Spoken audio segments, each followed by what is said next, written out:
Life is a series of disappointments. I know that seems like such a downer way to start a video, but this is going to be a long video. There's just no getting around it. So I'm just giving you a heads up now. I could skip to the end of it, but I think in order to explain how I've arrived at where I'm getting ready to go with this, it's important to take you through a little journey. So if you don't have time, just go watch a juggling cat on TikTok or something, because this is gonna piss off a lot of people. This is gonna piss off some of my few subscribers, and this could alienate some friends and family members. But those that know me know that truth is truth, and if I think something's true, I'm just gonna say it, and then we just gotta let the chips fall where they may. So the theme will be disappointment, and as I said in the beginning, life is a series of disappointments. Probably began when my mother looked down and went, "That's my boy." You know, there was her disappointment. But you marry people, you fall in love, you marry them, you really plan on being with them for the rest of your lives till death do you part. And one or the other one just screws everything up, you know. She's this wholesome girl that you thought was a dream come true, and she turns into the village bicycle, and she's letting everybody take a ride. You know, that happens all the time. Women, same thing. They marry the love of their life, and the guy turns into some abusive dude, and, you know, these are disappointments. Maddie here wants me to pet her. She's disappointed because I'm not going to do it. I'm in the middle of making a video. That's my dog. So, oh God, no. This is what I'm up against. Please, no. Please, I'm sorry. So, come on, get out of here. I'm so sorry, but I'm just gonna leave it in, man. I can't keep, you know how many times I've tried to start this video. So, I'm LAPD retired, as you know.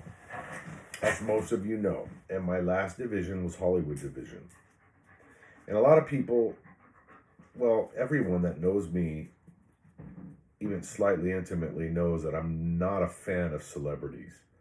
You know, I got that whole starstruck thing that's in some people and many people. It was murdered by dealing with the real people when I was assigned to Hollywood Division. Going to these people who I saw on the big screen and on TV and I admired so much, like so many do. You know, going to their homes and seeing them in their natural habitat, you know, beating their wives, you know, arguing with their gay lovers, domestic violence, alcohol, you know, cussing and spitting at us, talking shit, the cops, you know, dealing with them in their real world makes you just look, when you see them on TV or on the movie, you're like, wow, you know, if people knew what a scumbag he or she really was. And I've told some of these stories before. I could go into the whole Molly Ringwald story. I mean, you know, when I was just like everyone else, when The Breakfast Club came out, man, she's so pretty and she's so sweet. Not at all. Not at all, man. The real Molly Ringwald that I dealt with, not impressed. And I could go on and on with very few exceptions. Geez, I used to hang out at O.J. Simpson's house with his high school and college buddy, Ron Shipp. We'd sit, you know, most cops had been to, in that area, had been to O.J.'s house. O.J. loved cops, and, you know, we'd sit in his house and drink at his bar and thought we were hot shit because we're with this Heisman Trophy winner. And lo and behold, turns into a double murder. There's another disappointment. And now we fast forward through life and we get into the Obama era. At that time, or by the time that era arrived, I had some good experiences with, you could count them on one finger, man. Jack Nicholson was a nice guy. Robin Williams, believe it or not, was nice, but we never got into politics. You know, and a couple of musicians, you know, the ZZ Top guys, they were pro law enforcement. But by and large, people were just fucked up. Bruce Springsteen, all these people that I grew up and I was so enamored with, and I love these guys. And then the real nuclear bomb of disappointment hit. And that's when Neil Young, the guy who literally got me through my teenage years. There's not a lyric on a Neil Young song that I don't know by heart. I know everyone. I would lay in my bedroom, depressed about my situation, terrified about my future, and just let those Neil Young records roll round and round and round, man, and just over and over. They just resonated with me. And now look at Neil Young. You know, I wouldn't piss on Neil Young in a forest fire if I thought it would cool him down. He is just the epitome of a leftist, woke, illogical, psycho nutcase, in my opinion. Same with Robert De Niro. You know, great actor, loved all his movies. Can't even stand saying his name. It makes me want to projectile vomit. You know, the list just goes on and on.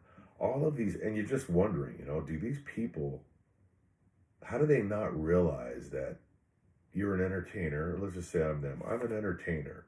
So if I have 1,000 people in a auditorium and I'm performing, and I shit on half of them, how is that good for my brand, for my name, for what it is I do? But they don't care, you know. Their liberal wokeism is much more important than any kind of alleged loyalty to their fan base. So just constant disappointments. And now I'm coming to the whole point of this video, because I could give endless descriptions and scenarios about these types of disappointments. So my celebrity interest has narrowed down literally to the diameter of a needle.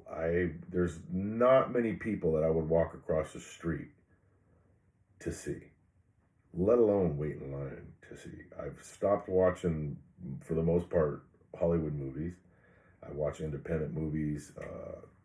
You know, Australia puts out some good ones. I'd rather watch people I don't know anything about than try to watch Tom Hanks be this badass World War II platoon leader, knowing good and well that he can't stand everything this country is founded on. You know, what a fraud. You know, what a fraud. Great actor, great director, absolute POS of a person, in my opinion. And I just can't, I can't resolve that to where I can, you know, a better person than me could go, hey man, I can separate his acting from who he is. I'm working on it. I doubt if I'll be successful. I can't stand these people because they're so fake. But some of you know that I'm the funniest fucking dude that ever existed. Some of you know I've done stand-up comedy all over the country. Some of you know that that's who I am. I was the class clown. I was the guy that entertained people in the army. Like I said, I did that as a cop.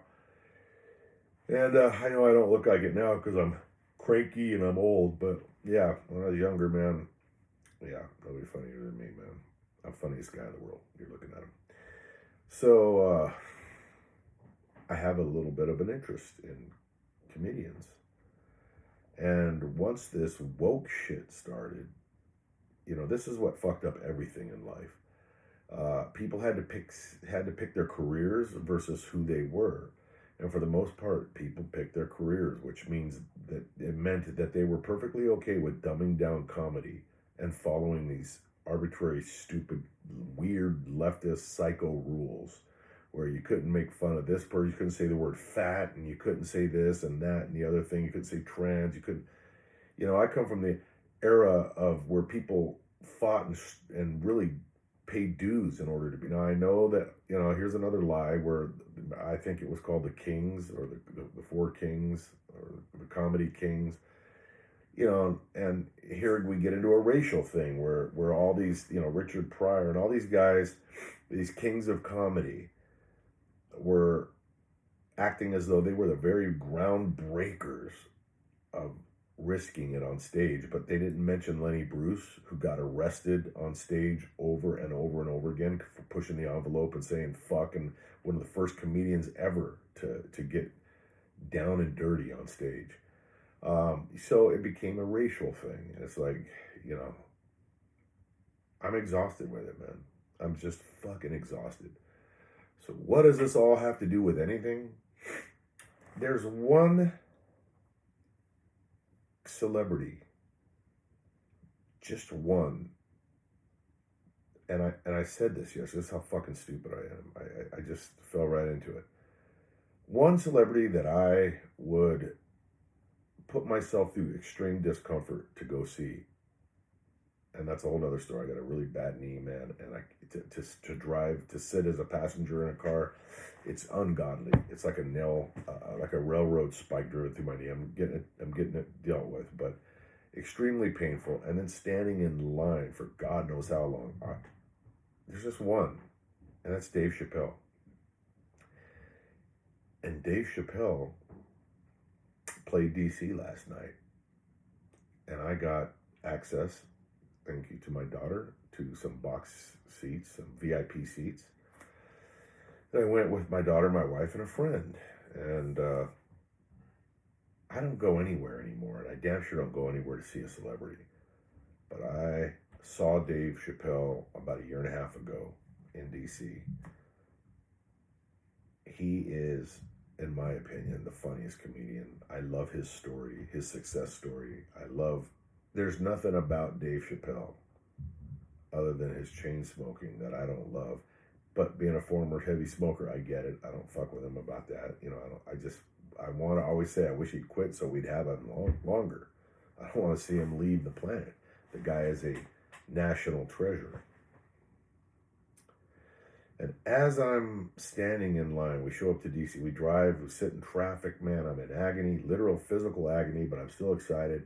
And we get there, we got VIP parking, but we still have to get up there and turn in your phones and all this other shit.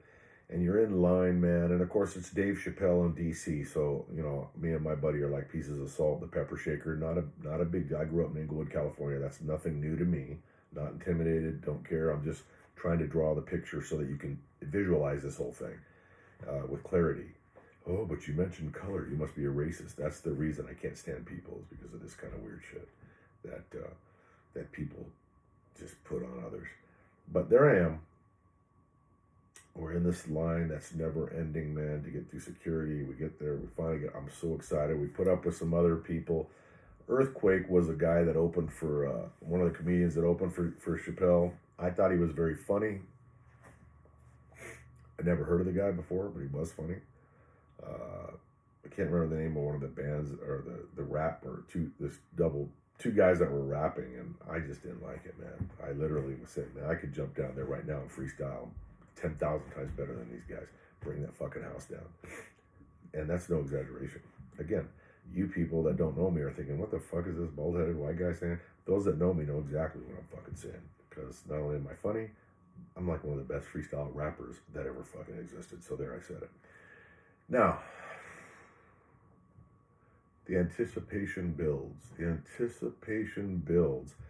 And now the guy that's with me, which I couldn't believe this, he had no idea who Dave Chappelle was when I invited him.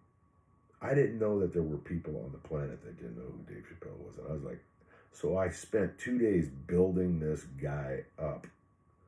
You know, he's edgy. He doesn't give a fuck. They tried to cancel him, man. He don't give a fuck. He chain smokes. He's going to joke about trannies. He's going to joke about crackers. He's going to joke about this. And he'll circle back and he gives everybody a piece of the fucking edge blade. You know, he'll fuck with the white people. And then just about the time that you think the people out in the front row are getting uncomfortable, he'll flip it around and deal with the black people and then the Mexicans, and then it's just the way he is. He's a very, very old school, fair comedian who fucks with everybody. Nobody's off limits. That's how I sold it. Here comes the disappointment. He walks in and I'm on my feet as his entourage is bringing him to the stage, and I'm on my feet, man. I'm watching Dave Chappelle. I'm in the same room with him. I'm embarrassed about this shit, dudes. And he gets up on stage and, you know, he's a storyteller. He tells stories and weaves them into his comedy. He starts off with how he had done a show. I didn't know this, by the way, but he did a show on, I think he said Saudi Arabia, and that pissed off Bill Maher, and fuck Bill Maher, because Saudi Arabia, you can joke about this, that, and the other thing. And then he immediately starts talking about, what the fuck did he say? Oh, I guess somebody was talking about that they executed a reporter or something, and they killed a reporter in Saudi Arabia. How could you, I don't know if Bill Maher said it, but he was getting some flack. How could you go perform for those people? And then he's like, but Israel, how many, they killed like 123 reporters, in Gaza, murdered them. And I'm thinking to myself, is that a legit, what? Are you telling me there was like 123 fucking reporters in Gaza and Israel just wiped them the fuck out? But I thought, okay, he's gonna bring that in. Okay, he's doing current events. He's gonna have to do it. But I trusted him. And made you cringe a little bit because you're like, wait, where are you going with this? Are you gonna join this bandwagon of Jew hating, Israel hating, this new fad that the left is just turning into like fucking little Hitlers, where they just hate anything about Israel and Jews, and they try to justify it with shit they can't prove. I'm like, is this what's going on? But I wasn't anywhere near as fucking upset as I am now, because I thought, no, he's gonna pull this off. He's got to be relevant. He's got to bring up current events. And no sooner had I made allowances for him than he brings up Charlie Kirk in a negative way. Now, I'm not gonna bore you with the whole fucking Charlie Kirk routine, but first of all, that's pretty fucked up. I get you're edgy, but Charlie Kirk, his murder affected not just people in America, it affected people all over the world. And, I wasn't alone in the guy in shedding tears for, 3 or 4 days for somebody I didn't know. It's a sensitive topic. Sorry. And there's a lot going on to it, and you got to be very careful. I mean, I get it if you want to be, really edgy and joke about Charlie Kirk. But his jokes weren't really jokes. He turned it into and I'm paraphrasing, but the gist of what he was saying was, these white people are saying that Charlie Kirk is their Martin Luther King. Now, I had never heard that. I never heard anybody say that, but I'll give him the benefit of the doubt. I guess somebody said it. So, like all white people everywhere, we got to be punished for everything every white person did. So he's like, oh yeah, that's their Martin Luther King. And then he's like, no, it ain't. And everybody's laughing and, cheering and shit. Yeah. And then he goes into the greatness of Martin Luther King, who I don't know of any human being that I've ever met that doesn't think Martin Luther King was a great guy. But how Charlie Kirk, this is his words, Charlie Kirk was just some dude on the internet. And I'm trying to shorten this for you, because he had just given a monologue before this about how important it is to not buy into conspiracies. And he said, and I'm quoting, it's okay to say, I don't know. In fact, that's actually the classy answer to say if you don't know something, as opposed to making shit up and spreading bullshit. That's what he said. And the next bit included the part about Charlie Kirk being just some dude on the internet, which tells me he has no fucking clue who Charlie Kirk is.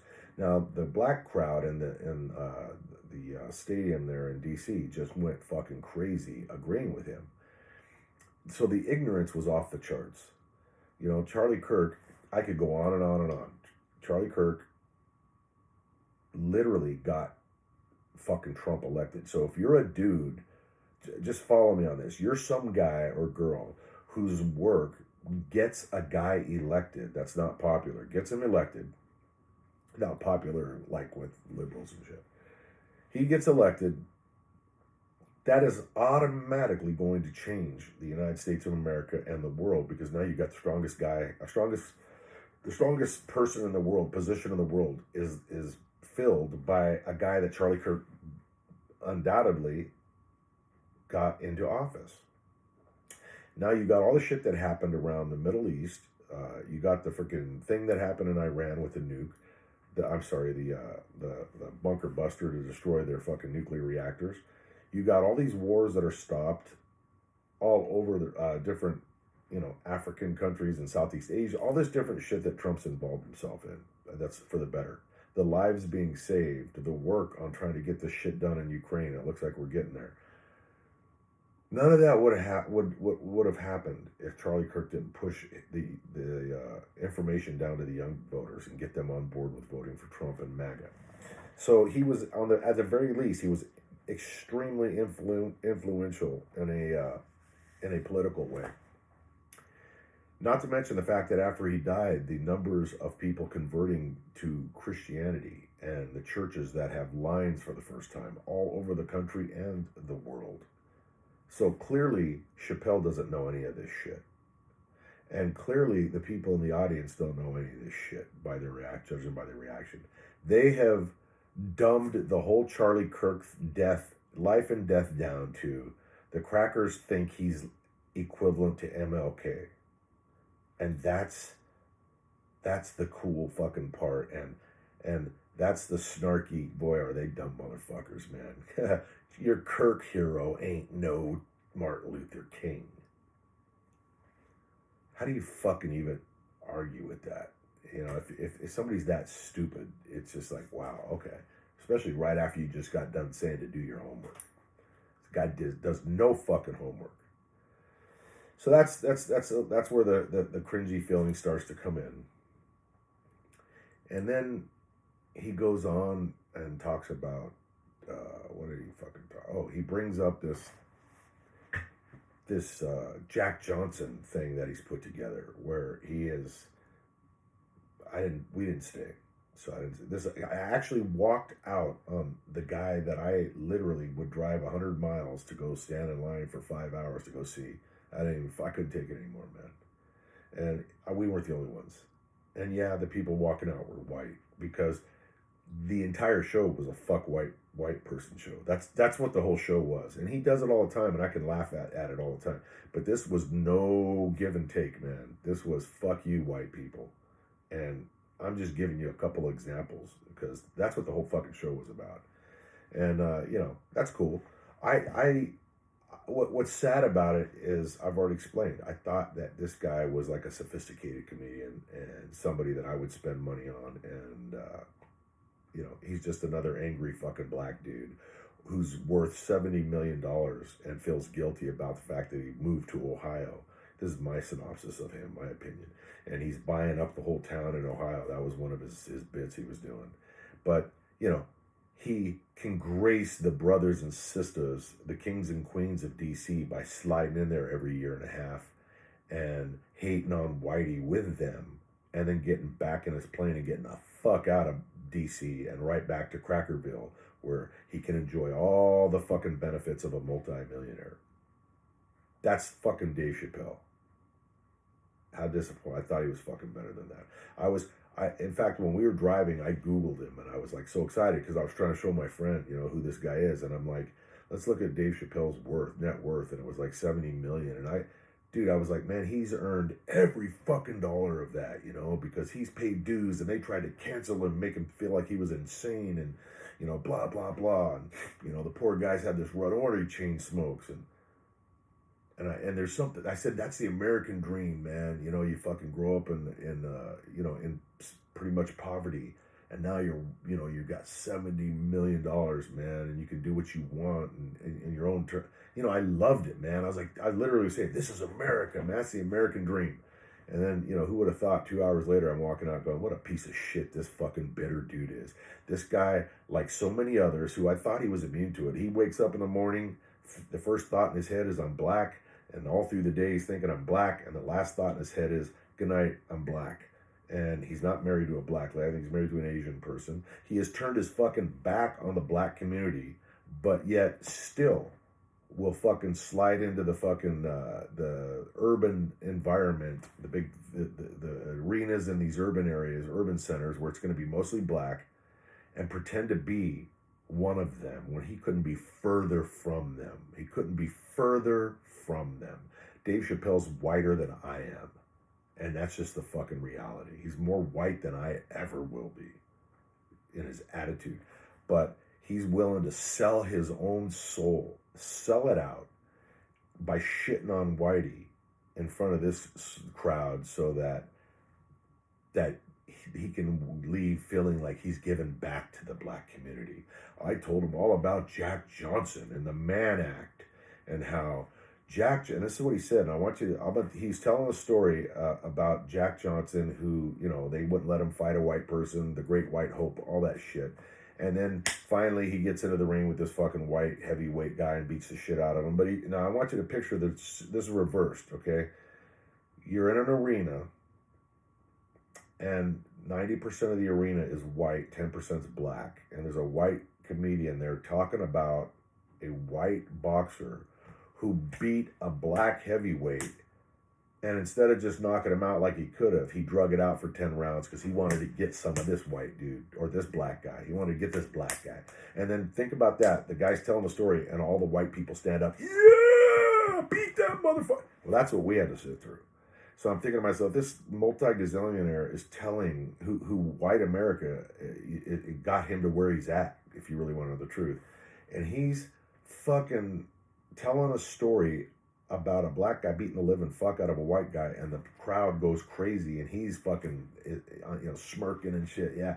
And then as if that ain't enough, and the other thing is, they didn't, Jack Johnson had a thing. He had another little habit that the white man didn't like. He loved fucking white women. He would only fuck white women. And everybody, yeah. What is the goal there? If you reverse the colors, now I know there's some people, especially there's some people here watching me. Well, you're just a fucking racist. The easiest fucking label you can put on somebody who brings up anything to do with race is to call them a racist. Well, you know what, man?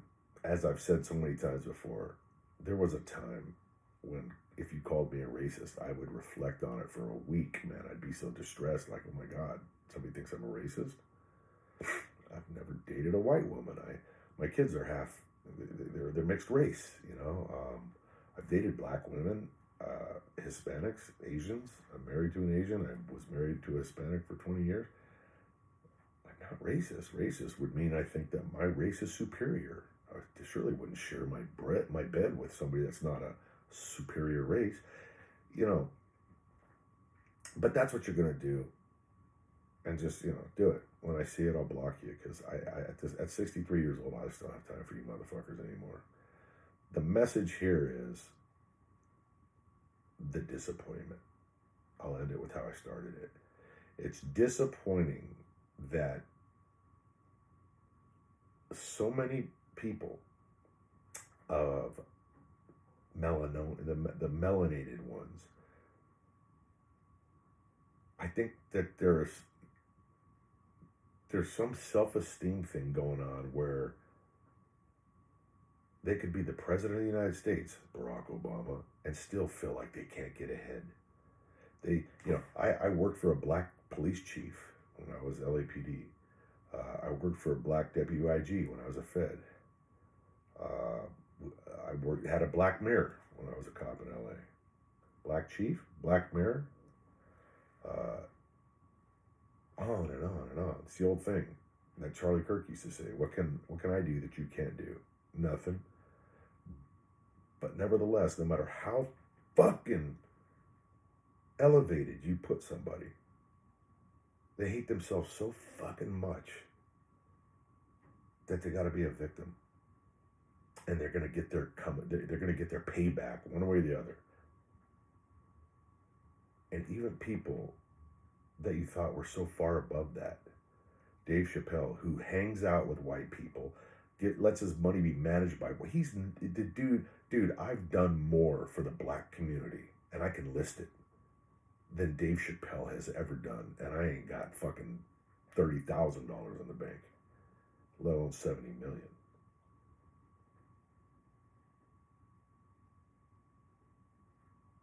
But he's, just like I made that video the other day about these overused buzzwords, grifter. My hero turned into a big fucking grifter and a race hustler. I literally had to walk out on Dave Chappelle, guys. And that's why I'm making this video. Do I look angry? It's depression, dude. I'm depressed and saddened that my last celebrity hero turned into a fucking fraud. Just like Neil Young, just like Springsteen, just like fucking Schwarzenegger. Fuck your freedom. all of those motherfuckers can kiss my fucking pink ass. Especially you, Dave Chappelle. Fuck you.